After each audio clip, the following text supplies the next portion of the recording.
I've heard from a lot of people in the first generation is यार इससे नहीं होएगा, मेरे जैसा नहीं करे, अरे तेरे ऐसा करना नहीं है.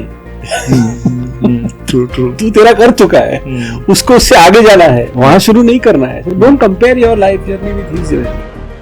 One very important thing that I felt being from a business family, we were taught was discipline.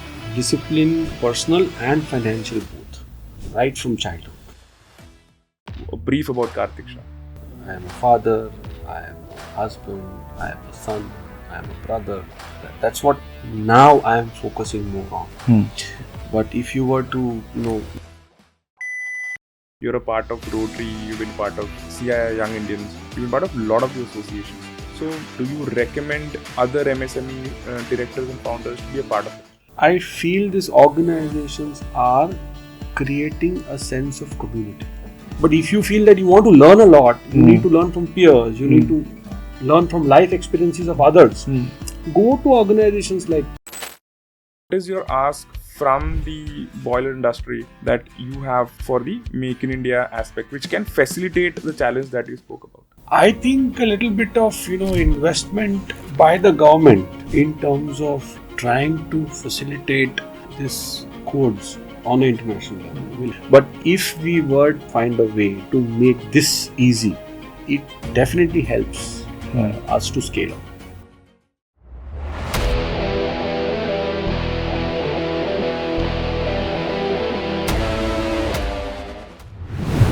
Alright, so hi Kartik Bhaiya, thank you for coming to the Next Wave podcast. How are you feeling today, I think? It's always a pleasure to be with you. A lot of conversations. I think we finished half the conversations before itself. Cool. So just for the audience to get a perspective, so if you could just briefly talk about yourself. I know there are multiple phases or multiple aspects of who you are, and so in the MSME space, in the other spaces that you lead. So if you could briefly tell us, a brief about Kartik Shah, and then we can take it from there. Brief about Kartik Shah, I will start that I am right now, something that is most dear to me is that I am a father, I am a husband, I am a son, I am a brother. So that's what now I am focusing more on. But if you were to, if I were to talk about my journey, is like by education, I'm an engineer, done my mechanical engineering, and then joined the family business into boilers. And but I never wanted to be an engineer, so I have always been wandering, doing stuff along with the business. That of course that's a necessity that you want to a responsibility, but along with the business I did a lot of other things. Part of organizations, Rotary, Young Indians, CII for a while. Then now I am also involved with GEO, which is Gujarat Employers.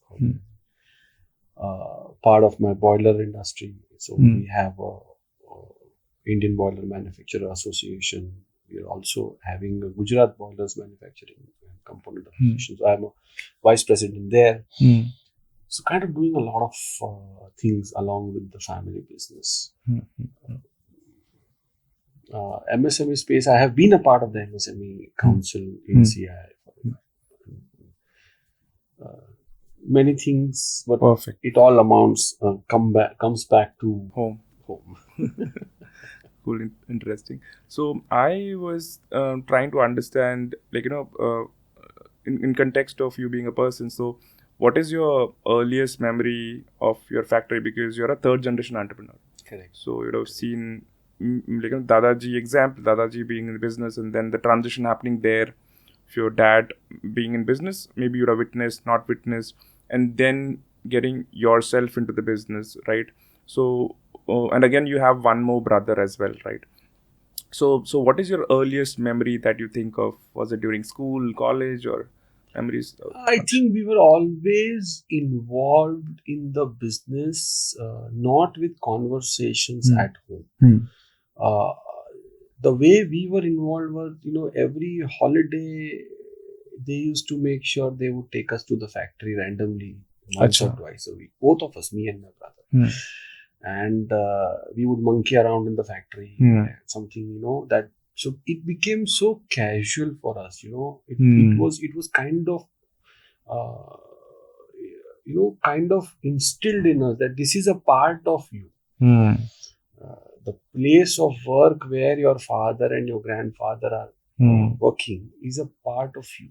Kind of, we took it, and we also kind of, took it as a part of us. It got so nicely blended into our routine that we would look forward to holidays where we could go, because we used to get to monkey around, meet people.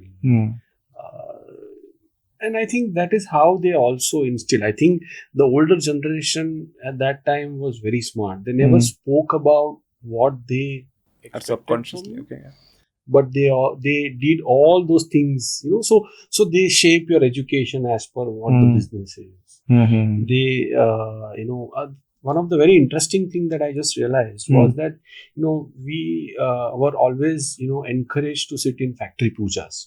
Acha. And So it happen once in a year. once in a year, Diwali time. Diwali puja or Dashera puja Acha. or Vishwakarma. Okay. Nowadays, a lot of Huh. factories have big celebrations, right? And the kids are encouraged to sit in that puja. Okay. They are small, Huh. 18s, and they have nothing to do with the business. Still, they are encouraged. See, that's a very powerful statement that they make. Not only to the entire ecosystem, Acha. but also it also starts, if the kid is sensitive enough to understand, he starts understanding their expectations towards him.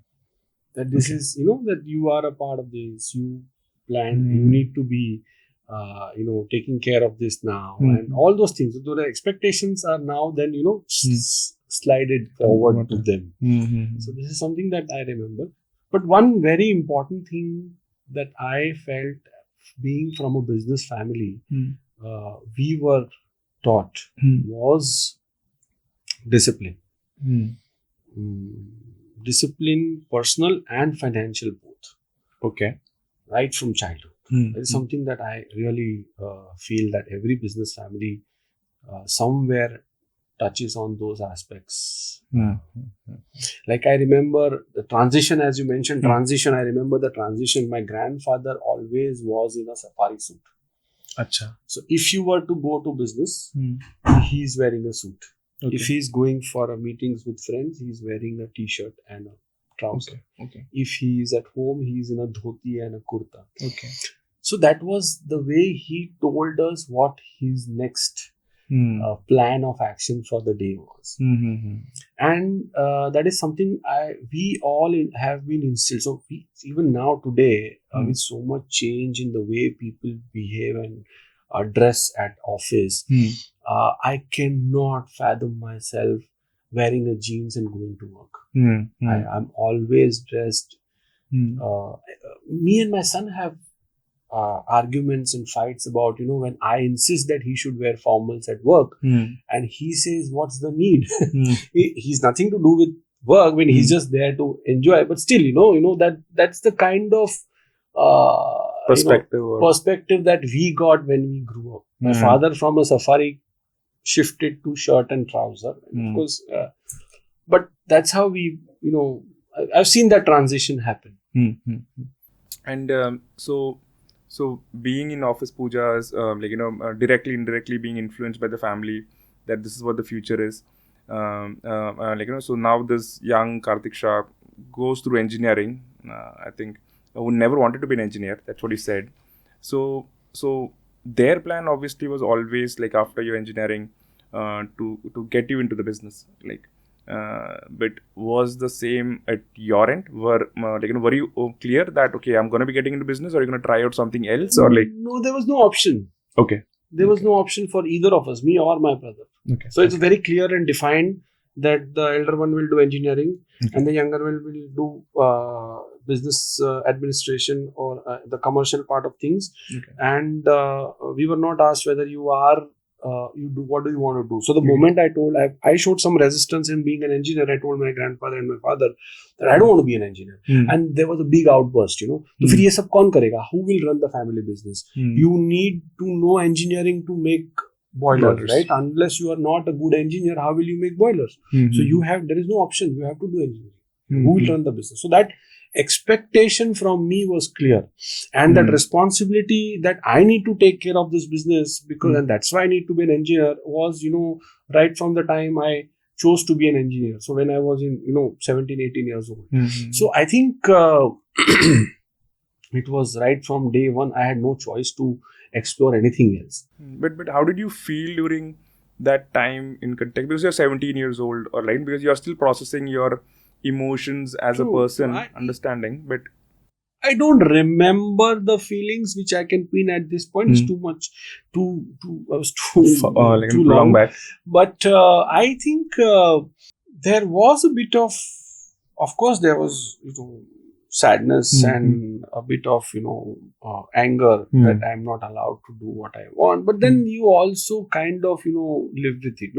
Those were not the times where you adjust or you go with the flow. You display a lot of emotions. You understand a lot of emotions. It was like bola to karne ka. That's it. So it was never something that you thought much about. So I'm told this. I wanted to do it. I explored that options with them. They said no, it's okay. Just move on with it. That's what I'm supposed to do. That's it. Okay. So now you've got into the business. So what is the first day of the office? Because you've been coming as a casual before, right? So that approach would have been very different from now when you've finished your engineering and now because you already, parents are already clear that you're going to get into the business. And now that you have joined the business, so was there any prep from your mom or prep from your dad, or you already aligned and then, so how was the day? So something that, my family from my grandfather's time has always believed is that they never handed leadership on a silver platter. Achha. So we had to start from the bottom of the pyramid. Okay. I was asked to work outside. My father worked in Premier Padmini for 1 year, 2 years before he joined the family business. Okay. So we were never handed over. The only difference I was given a bit of leverage because we were starting something here in Gujarat. At that time, we had a factory in Mumbai and we were just starting a factory in Gujarat. And at that time, my father was struggling with a lot of travel. He didn't have a lot of hands to work with. So obviously that is where I was a bit, fast-tracked into getting into the business. And I think that is somewhere, but there was no option of going on the top. I had to start from the bottom on the shop floor as an engineer, working with the people, and there was no conversations that tomorrow you will take over this business. They have never told us that you're going to take over this business. Never. So that was something that we believed, but we were not told. And that's how they manage, and that's something that no MBA can teach you. None of this mystery. That's how they manage your emotions. So you then worked at another place for some period of time. Very brief. And because of this transition, then you're able to come over to the factory faster. Correct. And take over. So no, we didn't. I was not allowed to take over. Started to do some lower level as an engineer. Okay. I was never allowed. Even I remember that the meals that I used to have was always between the lunchtime. Achha. My father and my grandfather would have their meals if by chance the time matches, we will have a meal together. Okay. But I'm supposed to have a meal when there is lunchtime.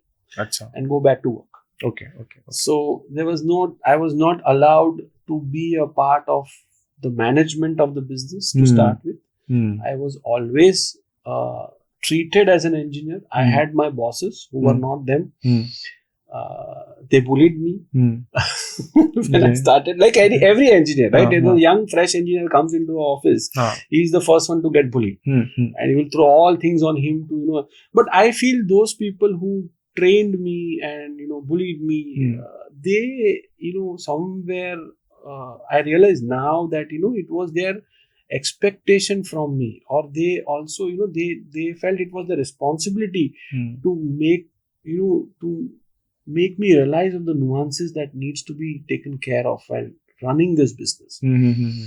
You're touching upon those points, or you're spoken around those areas. Correct. Make me the expert at things that I need to know when I'm the boss. So you have these older team, because the third generation, so you would have a lot of older team members as well, and now you're an engineer, working alongside. So what are the key memories you remember when you were able to get validation from your grandfather or father? Because they are also putting you in a pilot kind of a situation for you to see how you react, and you get it, and they don't trust you have the potential, they feel you're not ready, for example, and they're seeking validation of is he going to prove himself, to shift him to another department or to take him to the next level. So do you remember any of those moments? My journey was a bit different because, as I told you, we were just setting up a plant in Gujarat. And one of the conversations I remember with one of the directors that we had in the company was that, तेरा यहाँ पे कुछ होने वाला नहीं है. Okay. तू उधर जा. तेरे को बहुत freedom मिलेगा. उधर is Bombay वाला factory. I was in Bombay, so there was a hierarchy. There was the shop floor engineer to the workshop, the guy who manages the workshop, and then there's a plant head and blah blah blah, and then director and whatever, and then my father, of course. So there was a big hierarchy to reach out. I was the lowest of the pyramid, and I was ye aisa karte hain, and every engineer, every young guy who joins the business has so many ideas because he feels ki ye mera hai and I need to do a lot of things, and they will come with so many ideas, and they will keep on blurting them out, and nobody listens to you because they feel that who are you, what have you achieved, So obviously that's also what happened with me. But one of the directors was very smart. I remember him, Mr. Dandekar, and he told me, we were sitting together. I used to sit outside. I was not sitting in my father's cabin. Okay. And he was sitting one day, and he told me that if you want to do something or implement this, I think you should look at going to Halol. Achha. Because there is where you will get that freedom. So my journey was different. I moved to Halol. I came here. I didn't have a lot of processes. I didn't have a lot of people above me. And my father was directly taking care of this because it was a new baby. So obviously I had one person between me and him, and probably and a lot of leeway. So that also kind of fast tracked me to go from manufacturing to administration to all the other departments, and understood them fast. Got it. And so being in Halol, the new baby example. So what is your favorite part at the factory? I mean, what do you like? Which area is you have a lot of fun, or you like? I still love to be a part of the workshop. So abhi manufacturing still excites me. Now, not the routine in manufacturing, but the innovations in manufacturing. Okay. So I look at that more than the routine.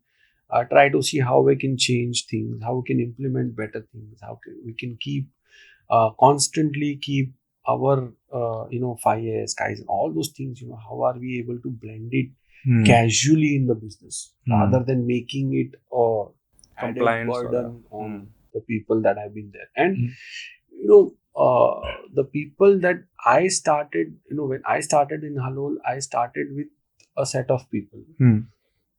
They have become old in the company, obviously. So now somebody that we work with is 15 years older, 20 years older. So now changing their mindset to today's times is also a big challenge that I think I should be working on more. So that excites me. Other than that, something that I love doing and I use a lot of my energy in is trying to work with these people, especially youngsters, not only in their area of vocation, but also in other aspects of their life, trying to see, and I love doing that, kind of help them grow.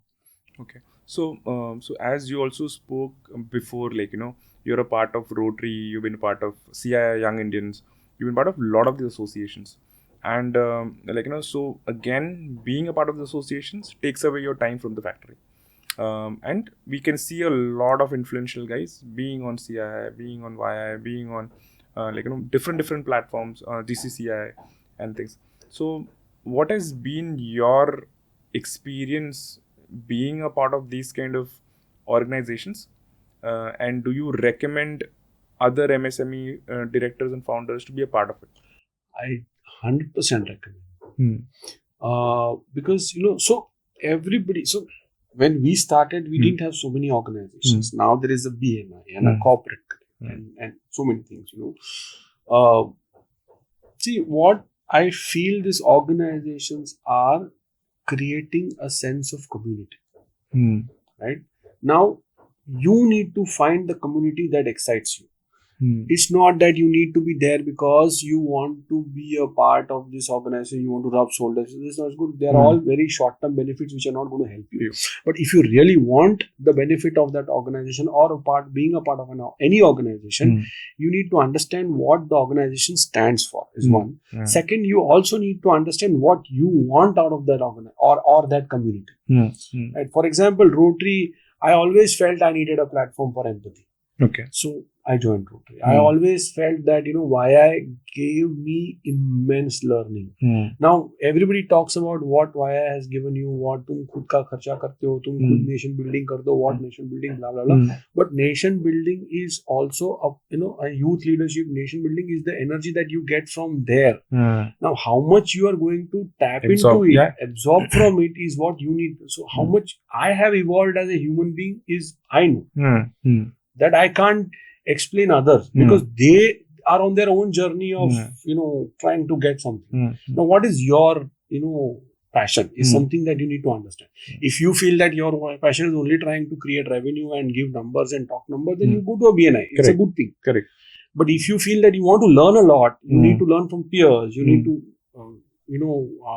learn from life experiences of others. Go to organizations like Young Indians. Go to a EO or any other organization that helps you build those experiences, learnings, all those things. Okay, so now you've been part of these organizations where you're getting tremendous learnings. You're doing well at the factory as well. So just to tap in a little bit more, you're also an exporter, right? So what has been your journey as an MSME exporting from India? So an MSME exporting from India is a big high that you get as an exporter. Ki abhi I get to say that I am exporting to this country and I am exporting to that country and I am doing this. But it is absolutely painful. The journey is extremely painful, and especially for people in our space who are into boilers and pressure vessels, because MSMEs don't have the resources to have a lot of people who are qualified to make pressure vessels as per their codes. So every country has a different code for pressure vessels. Like for example, America has a American ASME, which is American Standard for Mechanical, and UK, Europe has PED, which is Pressure European Directive. Russia has GHOST. Australia has something else, and India has an Indian Boiler Regulation Act.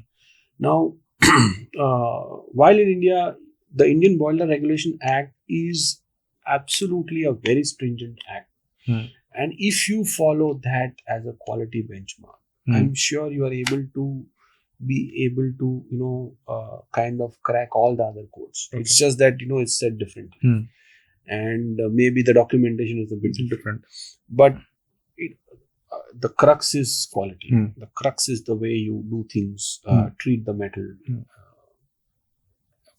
the problem is that, to get there is a painful process. Now, I can do everything, but if I have to scale up, I can't have so many people doing the same thing. And that is one of the challenge that I see as an exporter, because I can, as an MSME with limited resources, I can only do so much. With the quality standards Yeah, mapped. yeah. Okay, so again, you're also a very good example of the Make in India initiative of the government, and you've been making in India even before the term was coined, right? So, what is your ask? You said this is the challenge in context of quality benchmarking of your products across countries. Um, India started its certifications, for example, BIS journey with certain other products. So, what is your ask from the boiler industry that you have for the Make in India aspect, which can facilitate the challenge that you spoke about? I think a little bit of investment by the government in terms of trying to facilitate this codes. Okay. On Will an international definitely level. help. On an international level will help. Same It's platform. not same platform. So no, we are on the same platform. It's just that everybody is trying to make it a barrier. Okay. Make it difficult for us to Trade barrier. go in their country. From the certification point of view, from the technical point of view. How do you and I'm too small to understand the diplomacy and the external ministry, the way it works. But if we were to find a way to make this easy, I'm not saying that we give any substandard thing. We give those standards only. But if it is made a little easy, it definitely helps us to scale up. Perfect, makes sense. So got your perspective on that, in terms of what your ask would be. Now, coming to the aspect of transitioning example. So how did your transition as a director happen? Because I think that would be the dream that you were told of, okay, one day you will become a director, or one day you will become part of the management. You're right now there. So that dream got realized on that part. So do you have any memories of the day? So it was a single day that it became fruitful, or it was a set of untold or unspoken way of getting realized, or was there no communication part of it, or was there a communication? Like, how was that experience? What happened? There was no communication. Okay. But it was a little unfortunate. So a little bittersweet. Of course, I never had. I never felt, oh, I would become a director today. That never happened, because you always in your mind, you're there. There. But unfortunately, what happened was that my grandfather expired, and after that, we needed to, my father had to manage the constitution, right? So obviously, I was made the director, and my father never spoke to me about it. Okay. I just got a letter. Like from dad? No, a letter on the company letter pad saying that congratulations, you are a director. Oh, wow. No face-to-face conversation. And this is going to be your salary. Okay, that is also there. Very professional approach. Yeah. So and I think he never signed it. The other director signed it. Oh, so that's interesting. So you can now have lunch with them, or I don't have lunch. Yeah, I do. So I know things were better. It was as I graduated from taking, from that being that engineer to taking care of the entire factory. Though I was not a director or anything at that point, but I used to take care of the entire factory at that point, the production part, the operations part, and of course with a lot of hand holding. But things did get better. Then I started having lunches with them, even though I was not a director. Okay. Got the privilege.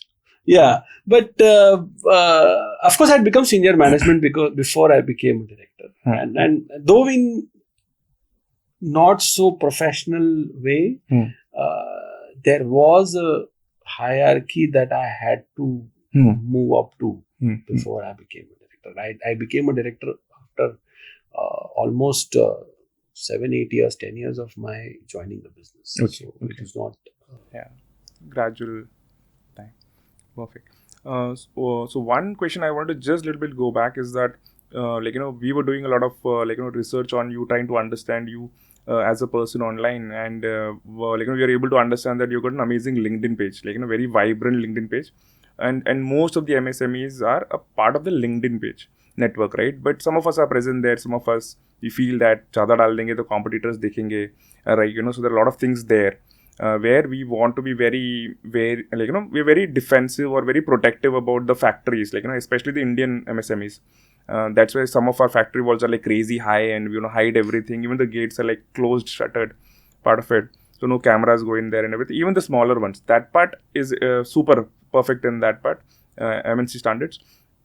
So how did you go about having this in very good presence, structured LinkedIn and the social media? So was it a plan, or it happened and then it happened and then you're like, okay, I'm here, I don't know how it happened, but then it's there, it's part of it? Or was it planned, okay, I need to have a visibility of mine needs to be there in terms of it? So what was the thought process? No, there was no thought process, honestly. Just that when I heard that the whole world is moving to LinkedIn, I moved to LinkedIn. There was no, कि मुझे I need to get this much out of LinkedIn, Okay. or I want to portray this. And I never had a plan. I never felt कि, and I'm surprised that you say that I have an amazing LinkedIn, because I have not put a single effort. I have not even gone and seen it for the last so many years. But I think what, I have in my mind when I post on any social media is to understand the difference, that where I need to post what. I don't post private stuff on LinkedIn. I only post my professional achievements on LinkedIn. This is I think a lot of people need to just know that. And a lot of things I have not posted on LinkedIn, which I feel I should have to prove my, or even to not prove, but even to showcase my abilities. But that's okay. I mean, you can only do so much. Correct. Got it. So now what we understand is you've transitioned, you got this perspective space and everything. Now you're starting on a new journey, and that is called successful transitions, where you're trying to help the MSME founders, or example, the senior generation and the junior both together to have a successful transition about it. So why did you choose this? I mean, why do you feel it's an important thing to focus on for the Indian family businesses? What is the thought behind this? Why do you want to do this? So, as I told you, my journey was different. My brother's journey was different, right? And in the same business, with the same parents, with the same circumstances, with the same ecosystem. So every transition is different with every leader, because their thoughts and emotions are different. Similarly, I felt, I was blessed the way I transitioned into the business. I think even being a third generation and the maturity that my parents had in terms of blending us in the business was much better than what a lot of other people have. Other than that, also because I was away from home, I was kind of, I had a lot of leverage, and I could see the way I was being, blended, and the way my brother was also treated in the same space.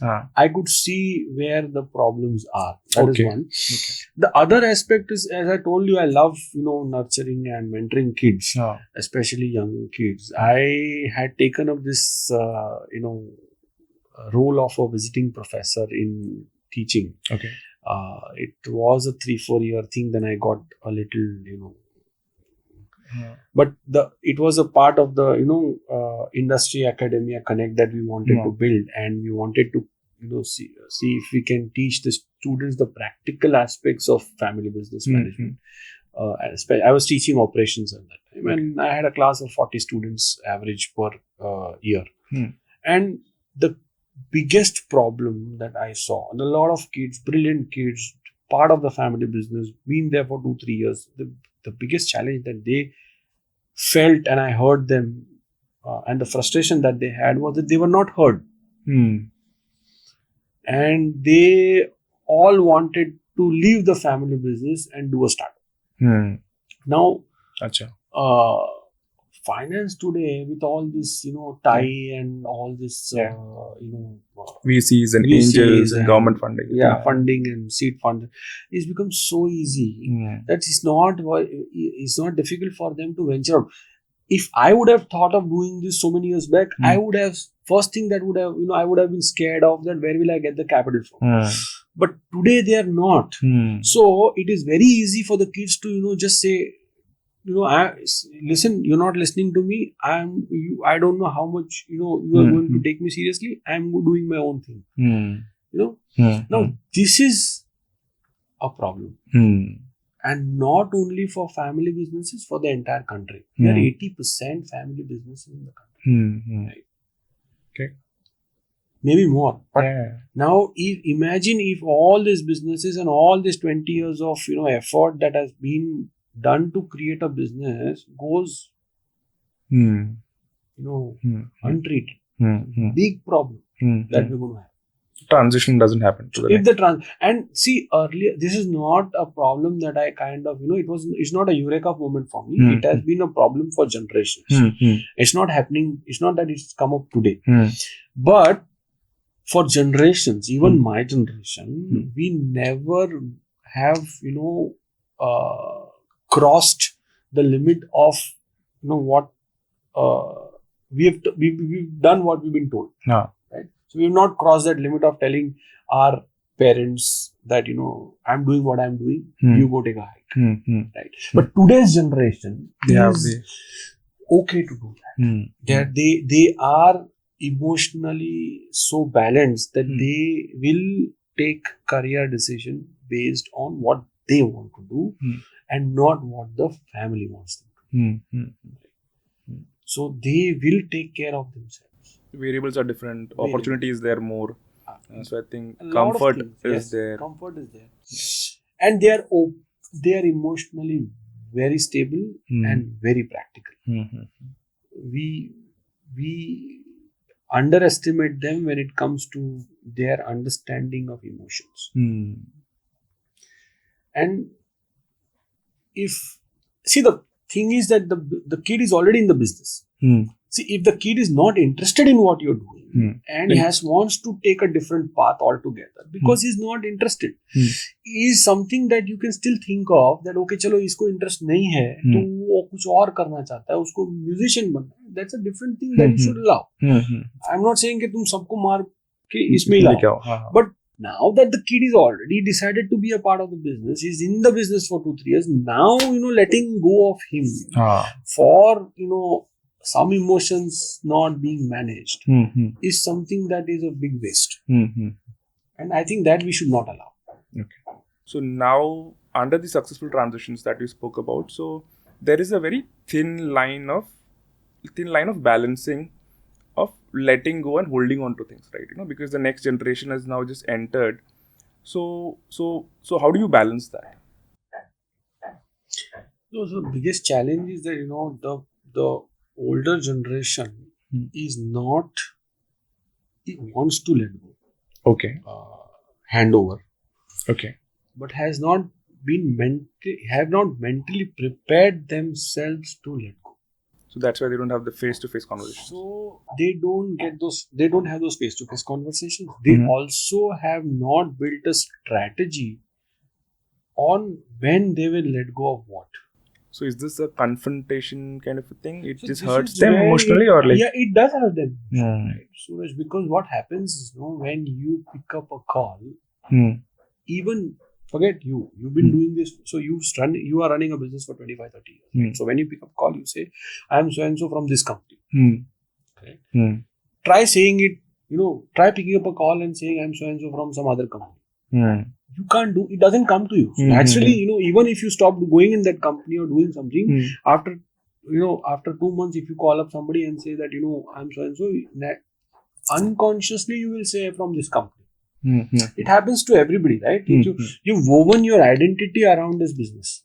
The business is a part of your identity. Now you are wanting to let go of that identity. I am the CMD of this business.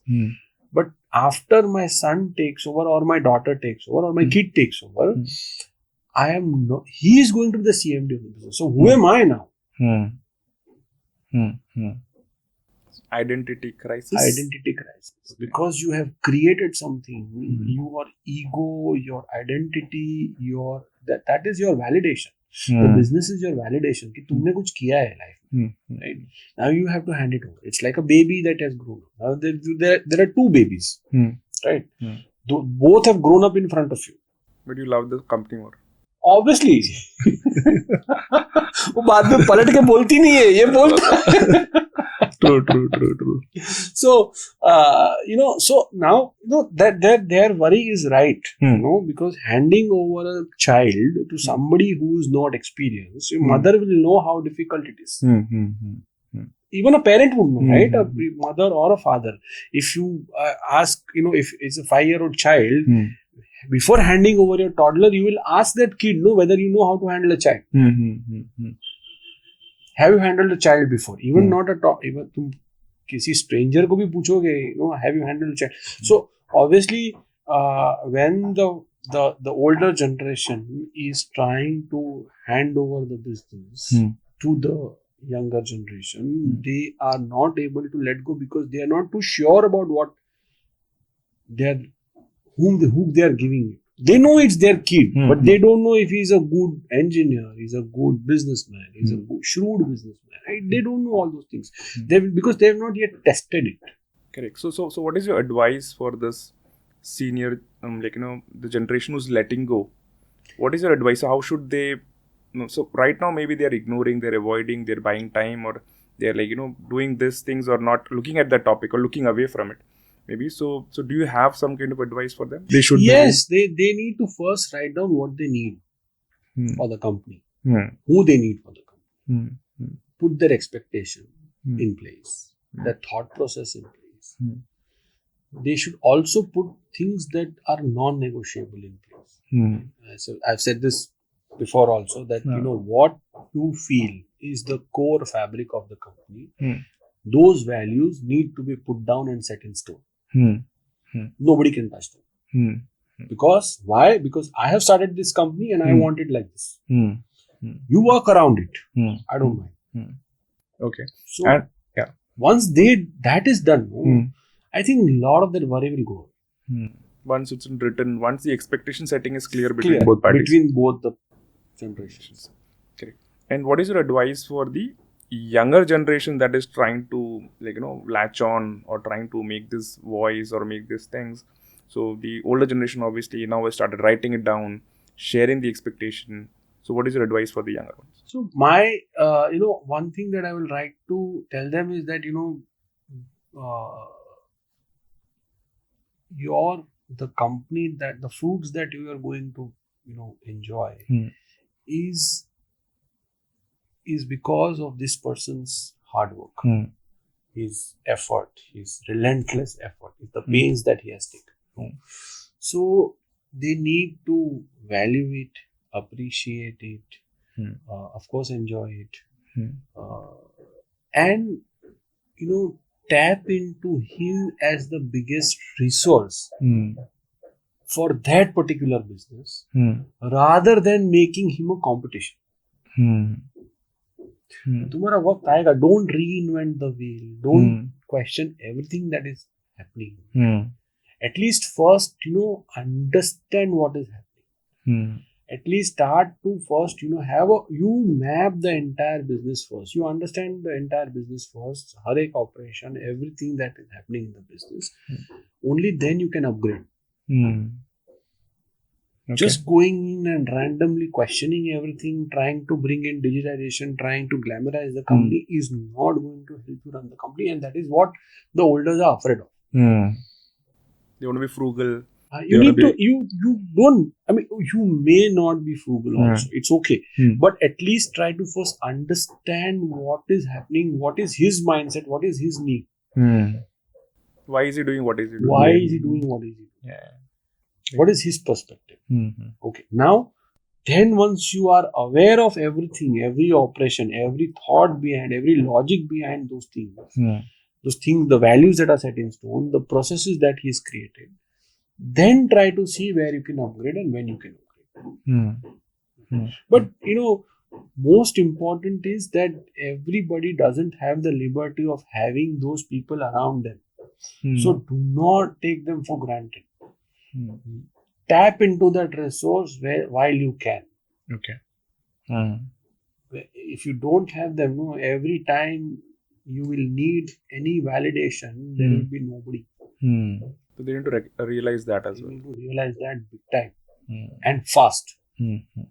Now, one of the thoughts that I had is, if, example, I am a second generation, I'm just having my next generation coming and taking over the business.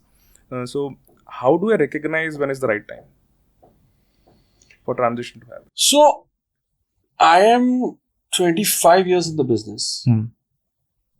Almost going to be 50.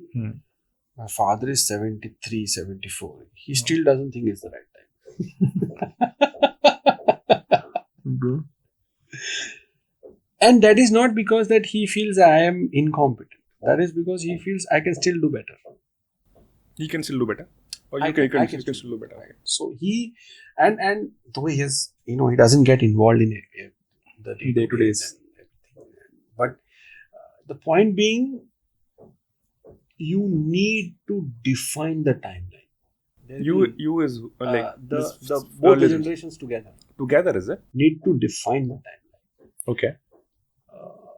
The older generations need to, set a timeline on what will be handed over when. That's how I work with them.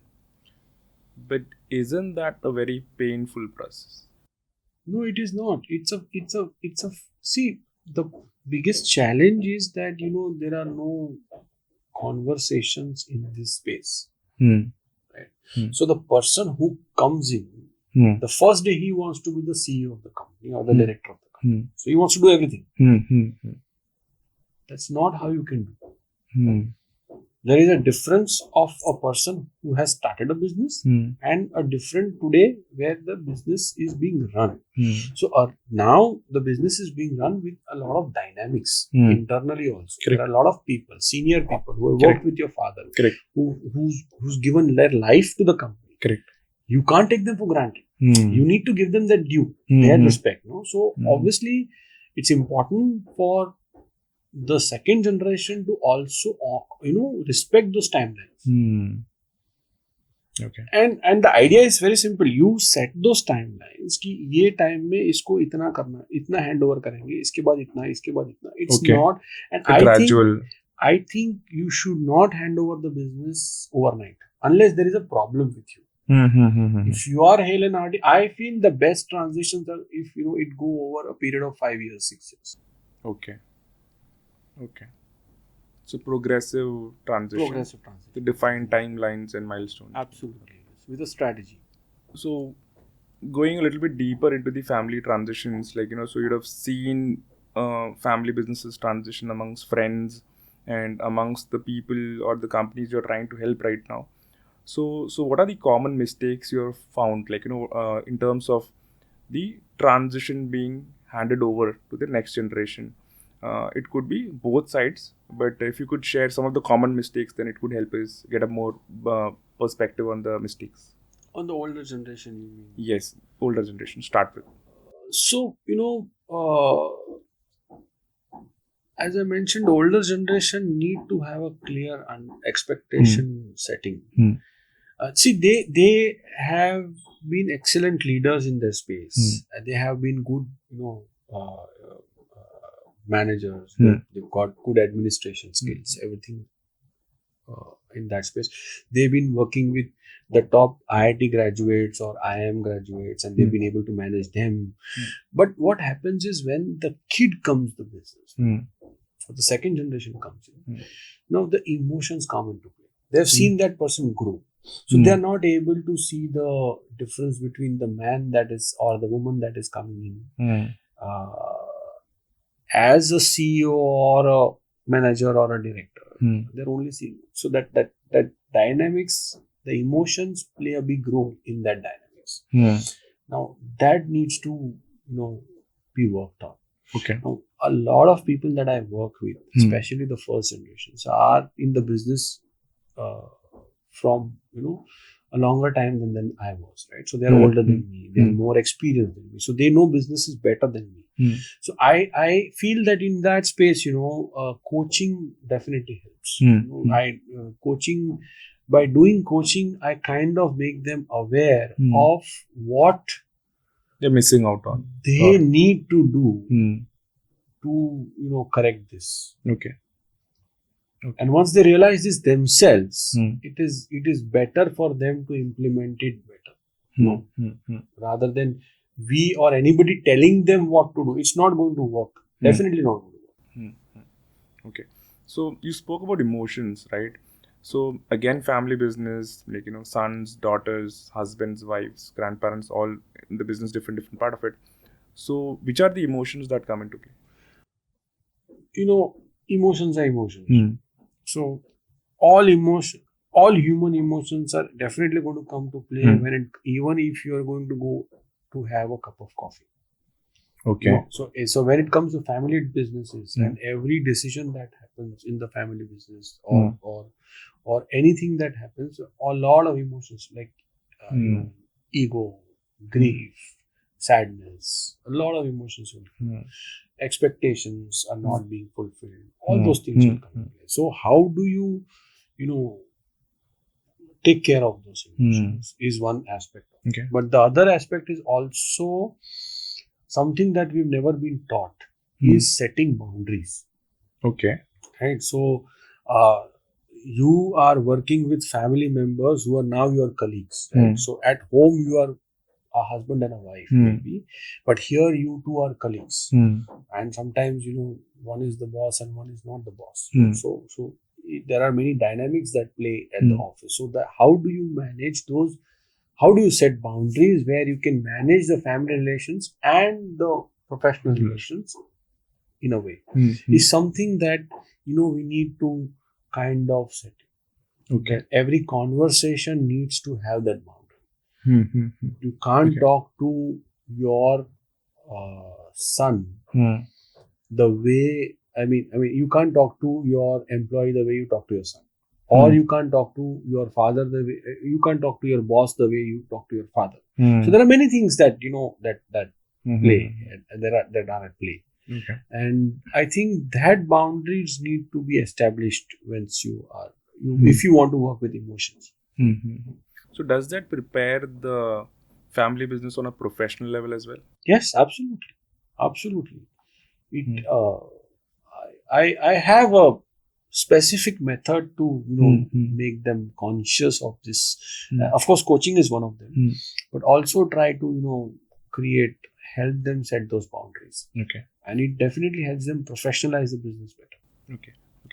Now, during this transitioning period of 5 years, 7 years, or X amount of years that's happening, what we also miss out are as you said, the second level management team, the deputy managers, the workers, so they are also able to see everything that's going on, so we tend to understand that they don't know what's happening, but everything is a see-through when you're in the factory and the office, so they're able to get a perspective of okay, what is the energy vibes and everything.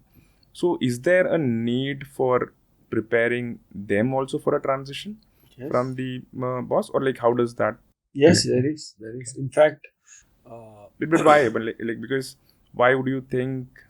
So something that I learned, in my own experience, is that I was never given the role, or probably I was never given the responsibility. I took it. Right? That's what always my father used to say. Responsibility is never given. You have to accept it. You have to take it. You have to blah. So obviously, that is something that indirectly instilled in my subconscious is that I need to be responsible. Nobody's going to tell you to be responsible or something like that. But I felt that, if that could have not been the role, and if the senior management who directly works with the top management or leadership is also a part Okay. of these conversations Okay. of how and when. After the writing is all done. Yes. Okay. After the expectation setting, strategy, Okay. everything is set up. Then you go to the second level. Okay. And then tell them that this is the strategy. He's going to be working with you, under you. He's going to be working. All those things need to be put in place. And also give a time. See, one of the key things, when you hire a MBA graduate who's promising, or an IIM graduate is promising, you give them a vision or a roadmap of their horizon in the company. Right? But you don't want to do that with your own. तुम आ जाओ, हम देख लेंगे. So there you are being quite unprofessional, where you are expecting professionalism. No options, I think. No options, right? So I don't know if I join in today's time. What if I joined the company, give my 25 years, and suddenly there is no. You can't be the managing director. I've never committed. Yeah, So, it's nothing on writing. So today's kids will ask you, "Mera isme, when will I become the MD?" We never had even Options. the courage to ask. Yeah. Forget option, courage to ask. So, can you share like a habit of yours that is recently or maybe sometime that has made you a better version of you? Yes. One habit, apart from wearing pink on Fridays. No, wearing pink is not making me better, but it's making. I feel it's lucky for me. Yes, nothing. There is no data to prove it. It's just the mind. But I think reading has made me a better version of myself. And of course, as I said, being a part of organizations, conversations with people who have a different perspective, have a different mindset, a thought process, definitely makes you a better version. And I think it has helped me a lot personally. Broader perspective. Broader perspective, absolutely. Of course, now there are a lot of other tools, this podcasts and consume that you can consume, and of course, IG has the good side to it as well. Though I have kept my limit of IG to 15 minutes a day, and then IG has that that it closes down after 15 minutes of consumption. Okay. So that I have done, but because it's never ending, right? But you get a lot of content which also helps you, bring in a different perspective within you. So something that also has made a better version of myself, I feel, is being curious, learning. I've never stopped doing that. So that is something. Okay. So most gifted or any recommended books if you have? Currently, I don't know whether it will interest. The books that I recommend would interest you or people that are watching this. But I think I'm reading books on meditation. So something that spiritual anatomy is something that I'm reading right now, which is on meditation. I'm reading a book on emotions. So there is a book known as Molecules of Emotion. Okay. I'm also reading a book on the life journey of A.M. Naik. Okay. LNT. Okay. I'm listening a book which is The Inner Game of Tennis. Okay. If any of those books interests you, I'm kind of currently on those. There are many, of course, and a lot of good books that you can. But I'm reading these 4 genres of book at any given time of the day whenever I get time. Okay. Cool. And so one part of the conversation that we didn't talk about, and obviously it gets talked about the most in most of our podcasts, is the better half version of you. So how is your better half's role in context to shaping you up, or what has been so is she into the business, she's not into the business, what is the perspective, how are your energies? So I am very happy that this came up because she's running her own business. Oh wow. Okay.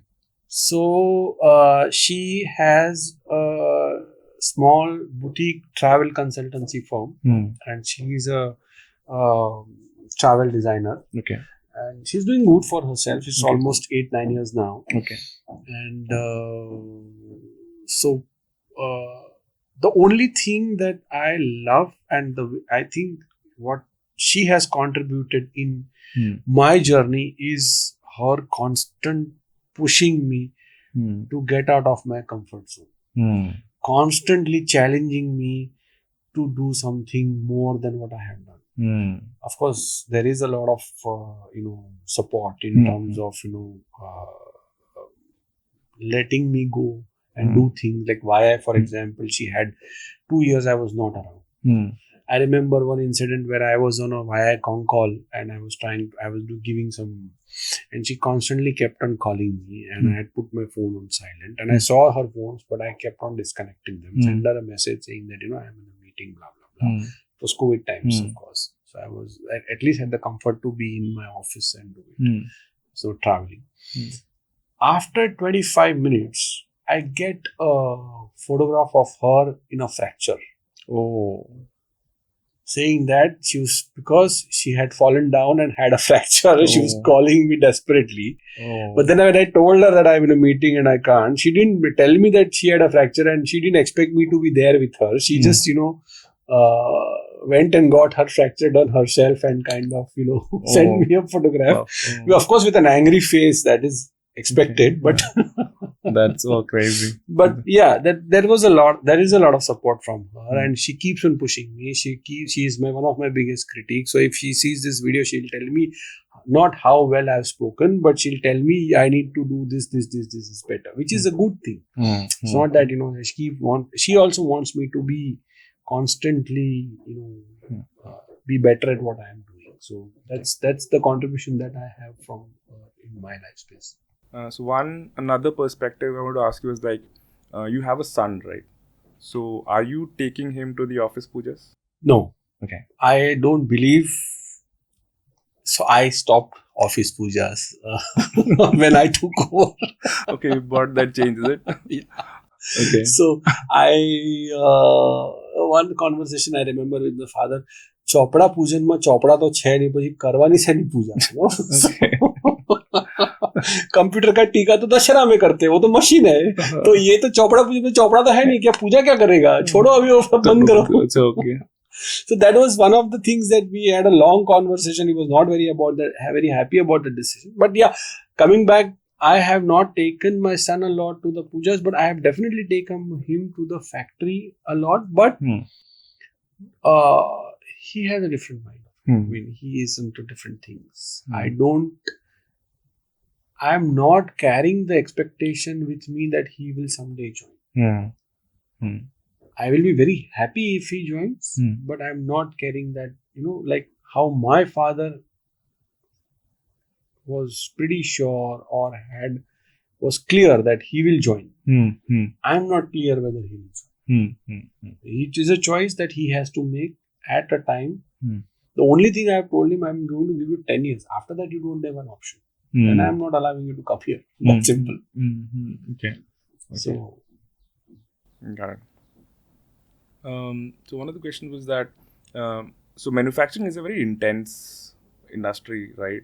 And China has been doing incredibly massive volumes across the globe.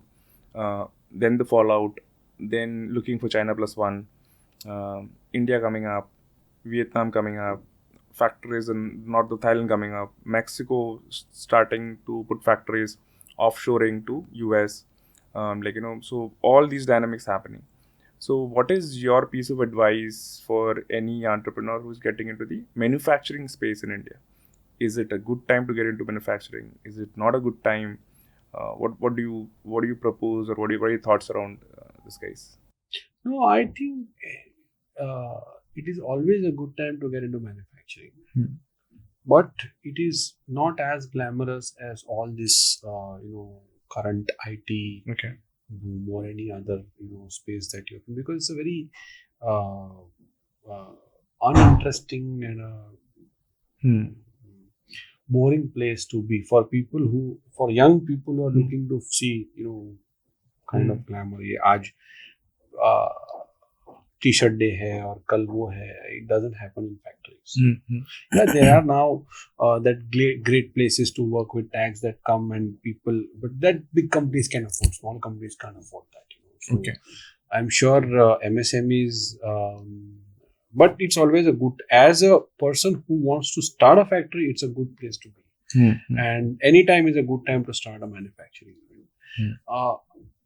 My only advice to people who have already started, people my age, people older than me, and people who start now need to have is that you plan your exit strategy.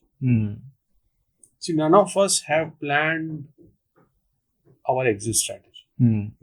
We all feel that everything that we are doing and our organization is going to run till eternity. There's no end to it. No end to it. That's not true. See, if you are a person who has everything in control of yourself, the organization will die with you. The moment you set processes and you've figured out a succession, whether it is professional or family, you then try to see an exit plan, because you have, now that you have put a strategy in place, you need to execute it. Correct. लोग बोलते हैं मैं ये करूंगा लेकिन कब करेगा is a question which they don't answer themselves. So if anybody who wants to get into a manufacturing setup, it's not that you don't live the day every day, take so many pains, and then at the end of the day have no exit to it. Someday I will, this will help me. Someday it's not going to work. Manufacturing is not easy. It's a very painful intensity. Yeah. So can you share a story of a crisis that happened in your family, and maybe how did you handle it? Don't remember any such thing, but I have always been there whenever there is a problem. I want to be there at ground zero. Okay. That's something that I am. Okay. And understand the problem. There have been many. I mean, I don't remember a particular one, but there are all. See, we are in a constant crisis zone. आज ये हो रहा है, कल वो हो रहा है, ये नहीं हो रहा है, ये नहीं हो रहा है, ये टाइम पे नहीं आया, इसको डिलीवरी है, इसका ये है. So those are the crises that I am talking about. Okay. And COVID was a big crisis, of course. And how we handled it was in that times when people were busy being afraid of doing things, we entered into a challenge of the IIT Kanpur and the government of India had put out a challenge that those who can make oxygen making plants in 20 days need to apply. Okay. And we did that. Oh, wow. And we got selected. We were one of the only three companies who got selected. Okay. By IIT Kanpur. Okay. And then we started making oxygen generating plants for them. Okay. And that's how people were also. So I didn't do anything. I told my team. They only went. They only pitched. They only got the thing. They only called me at the last final pitch के लिए मुझे बुलाया. That's it. Okay. बाकी they did the whole thing. Wow. Application से लेके everything. Wow. And that is what I felt that kept them busy the entire COVID period. And they were very, they felt very satisfied because they were solving a problem for the country. And saving lives. Yeah. So emotionally they were connected to the whole thing. Yeah. There were people. So तुम 2 दिन आएगा, तुम 2 दिन नहीं आएगा. So we had to run at 50%. Yeah. So we were doing that. We had to also deliver. Okay. We of course had support from across, but So what is the worst advice you often hear? No, I think I don't know about the advice, but I think general notion that I've heard from a lot of people in the first generation is यार इससे नहीं होएगा. मेरे ऐसा नहीं करेगा. अरे but तेरे ऐसा करना नहीं है. True. तू तेरा कर चुका है. उसको उससे आगे जाना है. वहां शुरू नहीं करना है. So don't compare your life journey with his right? So that is something that is, I feel, is one of the worst things that a person as an owner should feel. That इससे नहीं होगा. His kid is weaker. His kid is immature. His kid doesn't have the Benchmarks, ability, that benchmark. Don't need to do that. He's running his journey. You can't compare his journey. So, because you at 18 were able to, you got off the house and did something, doesn't mean he has to go out of the house. Then why have you done all this? Let him at least be 18 and 18. Don't make him 21 and 18. So, I think that is one of the worst things that I feel that any parent should think about. So always be there to support the kids with whatever, encourage them rather than criticizing them. Now, just to get a brief on your daily ritual, right, and how you recharge yourself. So, how does Kartik Shah recharge after being in so many associations, being with wife who's pushing him for the next level, with spending time and kids, being at the factory, so many aspects of him. So, and into reading as well. So, does he recharge during this reading, or is he getting recharged being around the people that he spoke about, young people in the association part of it? Or so where is he getting recharged? I'm getting recharged right now. So it's something, if you are doing something that you love, you're always recharged, right? My daily schedule is like I'm up at around 4:45, and then I read, I meditate. By 9, I think I've done a lot of things. I play. I some days I go to the gym, some days I go to play. That is also one of the way I recharge. Okay. Does it make you feel different? Because you said that you've done a lot of things already by 9. You've kind of done a lot. So you've read a lot. You've meditated for almost half an hour. So subconsciously you get that feeling, okay. You already are in control of your mind, number one, in all those things. You have a lot of innovative thoughts going on in your mind with your reading. You are in connect with your emotions. So your day starts at 9, and then you do. Anyways, what you are doing is, maybe if you're working with successful transitions or you're working with the company, you are anyways doing something that you like.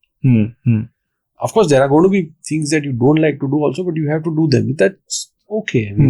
And one thing as a rule, the moment I leave office or factory, I stop thinking shop. Okay.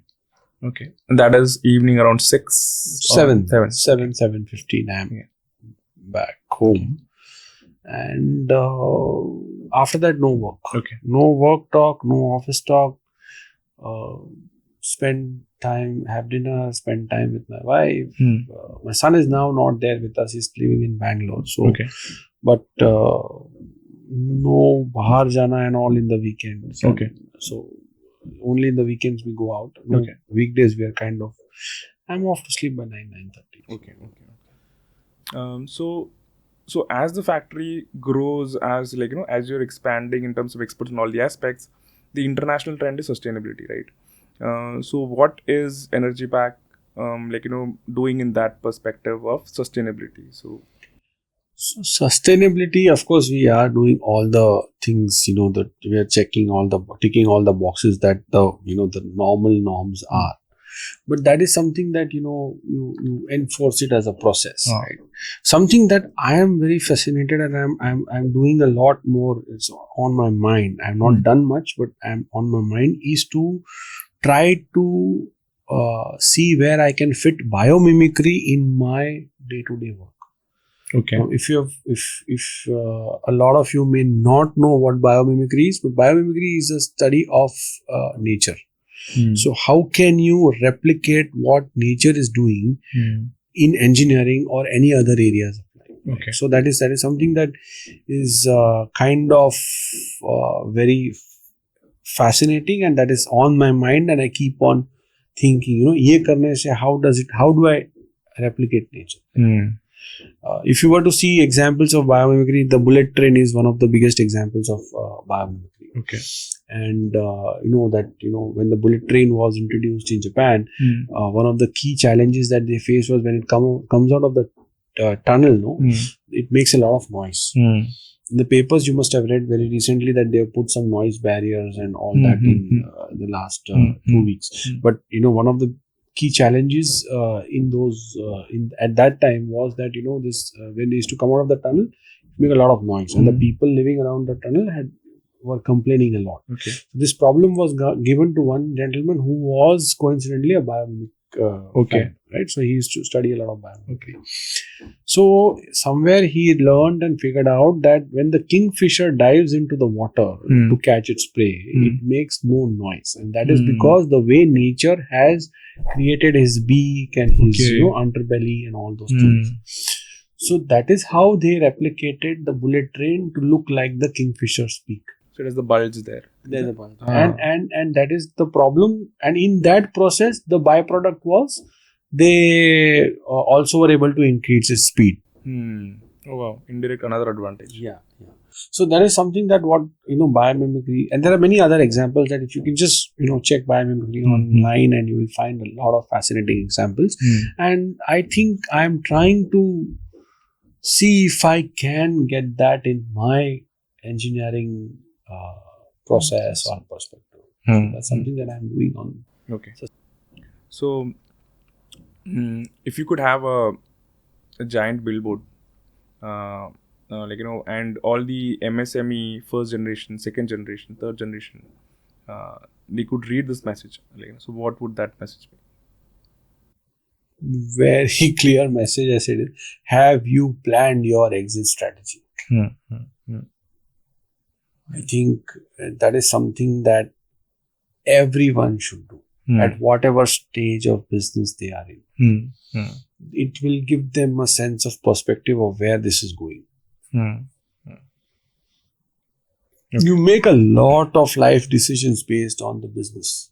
And if that business is not taking you anywhere, or if you don't know where that business is going, then what is the use? Perfect.